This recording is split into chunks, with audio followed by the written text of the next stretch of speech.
नमस्कार, city post के इस खास पेशकश में आपका स्वागत है। मैं हूं श्रीकांत प्रत्युष। मेरे साथ कांग्रेस के कदावर नेता हैं शकील भाई। इनसे बात करेंगे क्योंकि ये बिहार बंद के दौरान अपना समर्थन जताने के लिए आए हैं। लेकिन उसके पहले कहूंगा अपने कैमरामैन, अपने सहयोगी मनोज शुक्ला से कि एक बार डगमंगला की तस्वीर दिखाइए कि क्या नज़ारा है उस डगमंगला की जहाँ पर ये खड़े हैं। तो डगमंगला चौराहे की ये तस्वीर आपको दिखा रहे हैं जहाँ पर वाम दलों के नेता पप्पू यादव अपने समर्थकों के साथ पहुँचे हुए हैं और कांग्रेस पार्टी के विधायक भी पहुँचे हुए हैं। क्या आपकी पार्टी की बहुत कम भागीदारी दिख रही है?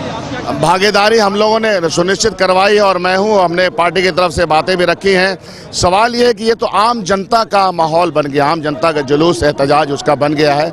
चूँकि तकलीफ बढ़ गई है, 6 साल में जो लगातार तकलीफ बढ़ी है वो कहीं ना कहीं उसको निकलना था और वो निकलने लगी है। अब आपको लगता है कि एनआरसी और कैब का जो विरोध कर रहे हैं उस पर जन समर्थन आपको मिल रहा है? जन समर्थन तो आप सब लोग देख रहे हैं, लाखों की तादाद में हिंदुस्तान भर में यूनिवर्सिटीज़ के नौजवान आ गए हैं। कोई ऐसा राज्य नहीं बचा हुआ। 7 राज्य तो नॉर्थ ईस्ट के हैं। उसके बाद मद्रास में देख लीजिए, केरला में देख लीजिए, वेस्ट बंगाल में देख लीजिए, गुजरात में देख लीजिए। कौन ऐसा राज्य बचा है जहां इसके खिलाफ एहतजाज नहीं हो रहा है? तो हर जगह एहतजाज हो रहा है। बीजेपी आरोप लगा रही है कि आप लोग भड़का रहे हैं, कंफ्यूजन फैला रहे हैं, अफवाह फैला रहे हैं। बीजेपी ने जब भी बिल लाया तब हमेशा ये कहा कि ये फायदे के लिए है, लोगों को घबराने की जरूरत नहीं। नोटबंदी के मामले में आपको याद है वो जुमले कि कोई दिक्कत नहीं है, घबराहट नहीं है। घबराहट हुई, जीएसटी के मामले में घबराहट हुई। ये मामला तो खास तौर पर आर्टिकल 14 की धज्जियां उड़ाता है। आपके पास संख्या बल है, पार्लियामेंट में जो चाहे कर ले।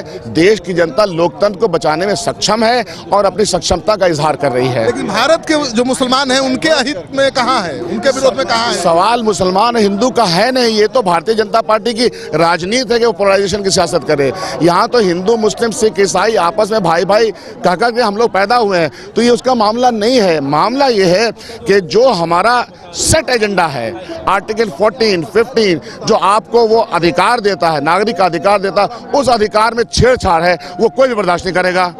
आपकी पार्टी का अगला कार्यक्रम क्या बिहार में कुछ है? 21 तारीख को फिर हम लोग राजद ने कॉल दिया, हम उसके साथ रहेंगे और विभिन्न क्षेत्रों में हमारा काम चल रहा है, विभिन्न जगहों पे काम चल रहा है। 14 तारीख को दिल्ली में बड़ी सी रैली हुई और आपने देखा कि वहाँ पर जो हमारे पार्टी का भाषण हुआ सब तय है। हम सब साथ मिलकर कार्यक्रम कर रहे हैं। आप कितना असहज महसूस कर रहे हैं कैब से, एनआरसी से? असहज की बात क्या है, तो पूरा हिंदुस्तान में हर इंसान इस चीज़ को असहज महसूस कर रहा है और मुसलमान इस बात को महसूस कर रहा है कि इस पूरे के पूरे एपिसोड में उसे अलग करने की एक साजिश रची जा रही है। और ये जो हिंदू मुसलमान इस हिंदुस्तान में बरसों से रहा और जिसकी कुर्बानियाँ इस हिंदुस्तान के अंदर हर एक चीज़ में रही है, आज उससे आप कहेंगे कि भाई नागरिकता का सर्टिफिकेट दो।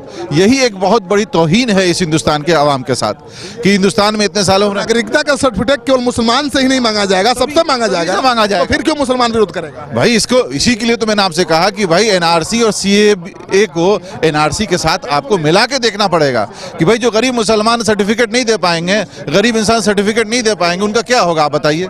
ये कहा गया ना भाई कि जब आप सर्टिफिकेट नहीं देंगे तो आपको डिटेंशन कैंप में डाला जाएगा।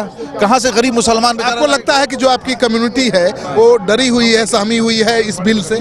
डरने की बात नहीं है, ये तो एक तौहीन की बात है। तो एक तौहीन की बात है। आक्रोश होगा या डर होगा? दो ही ना होगा। आक्रोश है, डर की बात नहीं। देखो फर्क होता है दोनों चीजों में कि भाई डर और खौफ से लोग मुसलमान जी रहे हैं, डर और खौफ की बात नहीं है। ये तो एक हिंदुस्तान के अंदर एक ऐसी चीज बरसों से जो मुसलमान रह रहा है, एक वक्त आएगा कि आप उससे मांगिएगा कि तुम नागरिक हो कि नहीं हो, इसके सर्टिफिकेट दो। ये इटसेल्फ एक बहुत बड़ी तौहीन की बात है। तो आपने सुन लिया कि क्या कारण है कैब का और एनआरसी का विरोध का। जो अल्पसंख्यक हैं वो महसूस कर रहे हैं कि उनका अपमान किया जा रहा है और उनसे नागरिकता का प्रमाण मांगा जा रहा है, जबकि देश के लिए उन्होंने भी खून बहाया है, देश के लिए उन्होंने भी बहुत कुछ किया है। फिर क्यों उनकी नागरिकता पर सवाल उठाया जा रहा है? लेकिन सत्ताधारी दल का कहना है कि ये सर्टिफिकेट, ये प्रमाण केवल अल्पसंख्यकों से नहीं बल्कि सबसे मांगा जाएगा, सबको देना पड़ेगा और जो भारत के नहीं होंगे उन्हें भारत देश से बाहर जाना होगा। आपको जिसकी बात सही लगे उसके पक्ष में, जिसकी बात गलत लगे उसके विरोध में कमेंट बॉक्स में जाइए, भाषा में संयम बरतिए और अपना कमेंट जरूर लिखिए।